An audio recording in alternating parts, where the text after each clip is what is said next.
The next one, Roger Smith. His name is Roger Dale Smith, but he was preferred to be called Smitty. And the few times I called him Roger, he hit me. So today I'm going to call him Smitty. Outstanding basketball player. I think everybody would agree he's one of the best that ever played LeRoy. As a 7th grader, he had George Rudland, the infamous basketball coach, as his teacher for homeroom.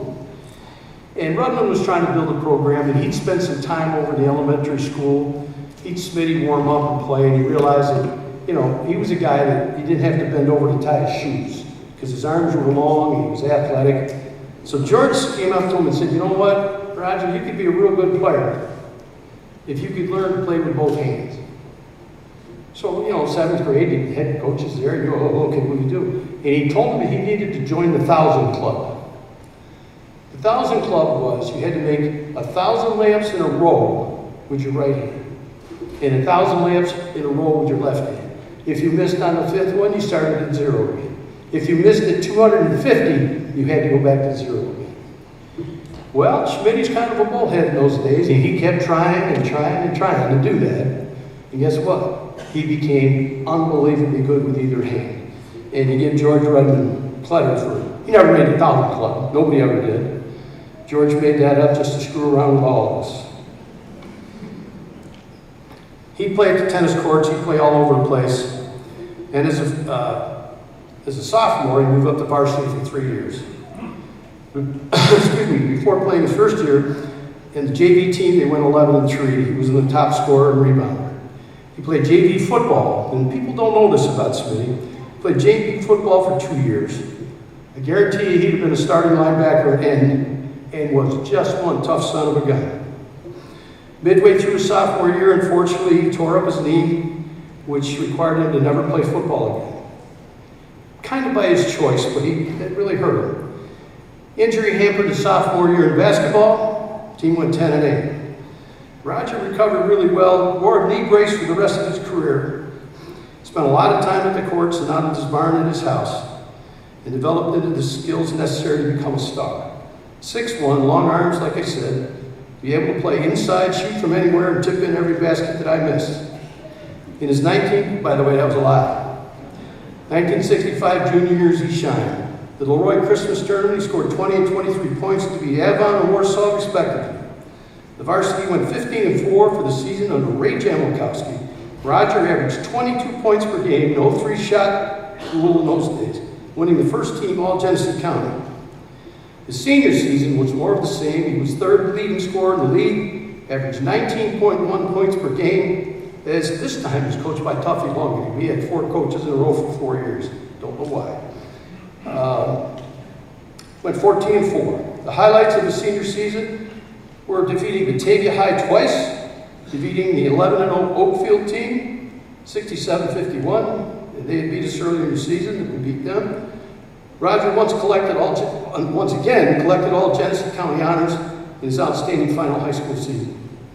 For the record, Roger was an all-star baseball player as well. In the summer of 1964, his plethora, that must be not my word, of home runs down the stretch in the LeRoy Caledonia Big League playoffs sealed the championship for the Cardinals. And they say he batted .402 in the JV baseball season. He's a Lime Rock guy. He was a Lime Rock guy for a while. He raised Travis and Pavilion, which we don't hold against him. And I think everybody would agree he's one of the top 10 ever to play basketball in this town. Representing him today is his son, Travis. Travis, come on up here.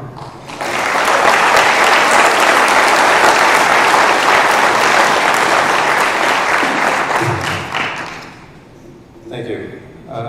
Just had a couple quick words. First, I'd like to thank the board of directors and anybody else that was involved with giving my dad this honor. And I'm sure if my dad were here, one of the first people he would thank would be Jim Rogers. Not just because they were good friends, but because he always said he got a lot of easy buckets just rebounding all his missed shots. When I was younger and we'd go out in town with my dad, it seemed like somebody would always come up to me and say, you know, your dad was a heck of a basketball player. I kind of shrugged my shoulders as kids do when they hear that sort of thing. And we'd go home, he'd pull out his scrapbook and start going through. some of his old basketball stories. I heard all about his friendly competitions with Jim, beating some of the big wins, including beating Jasper Troopsburg at the War Memorial, and then his battles for the league scoring title with Tom Sisson and Stan Sherwood. And he'd always be quick to point out, like Jim mentioned, that those guys had 2 good legs while he only had 1 after he tore up his knee and never got it repaired, because in those days you just kind of walked it off and kept playing. But it seemed like but it was pretty clear when in those days that those days were a source of a lot of pride and happiness for my dad. In fact, after he passed away and I was going through some of his things, I found this piece of paper folded up in his wallet. It's titled The First Rules of Basketball, and it was given to him by, I think he had said, Coach Budman. And I won't read everything on here, but some of the rules that are listed here are: treat the ball like it's gold, don't throw it away. Basketball's a game of move, so move. You should make 80% of your foul shots. Never underestimate your opponent. And practice doesn't make perfect if you practice the wrong thing.